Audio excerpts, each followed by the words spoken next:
क्या तुम बता सकते हो कि पिछले जन्म में तुम्हारे किस रिश्तेदार ने तुम्हारे लिए कितना विलाप किया था?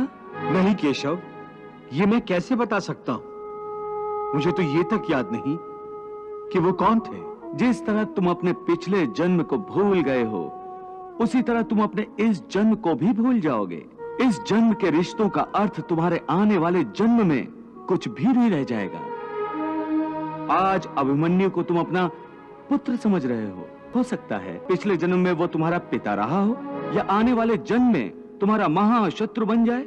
आज तुम जिनको अपना रिश्तेदार समझ रहे हो, जिन्हें आदरणीय समझ रहे हो, और इसी कारण उनकी हत्या करने से संकोच कर रहे हो सकता है उन्हीं में से किसी ने तुम्हारे किसी पिछले जन्म में तुम्हारी हत्या की हो, या तुम ही अगले जन्म में उनकी हत्या कर दो।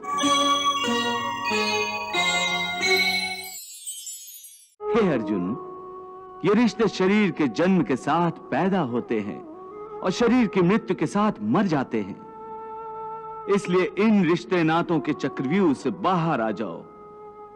आत्मा अमर है, इस अमर सत्य को पहचानो।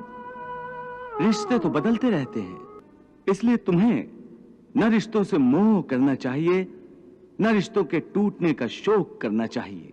यही सांख्य योग का ज्ञान है कि मनुष्य को एक सन्यासी की भांति सोचना चाहिए कि ये सब रिश्ते नाते मोह को उत्पन्न करते हैं, और मोह इन रिश्तों को इतनी जोर से पकड़ लेता है जैसे एक लोभी पुरुष नदी में डूबते हुए भी धन की गठरी को नहीं छोड़ता, और आखिर में उसी गठरी के बोझ से खुद भी डूब जाता है।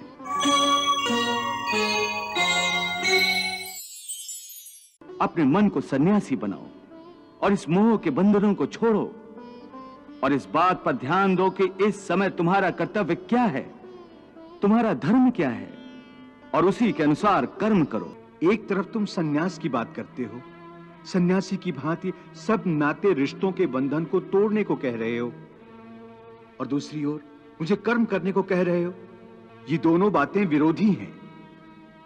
तुम जानते हो कि मनुष्य जब कोई कर्म करता है तो उस कर्म का कोई कारण होता है। इसलिए यदि मनुष्य सारे रिश्ते तोड़ देगा, अपनी भावना को त्याग देगा, तो फिर वो कर्म किसके लिए करेगा? अपने धर्म के लिए। अर्थात धर्म के लिए भावना की आवश्यकता नहीं होती। धर्म के लिए भावना की नहीं, बल्कि अपने कर्तव्य के ज्ञान की आवश्यकता है।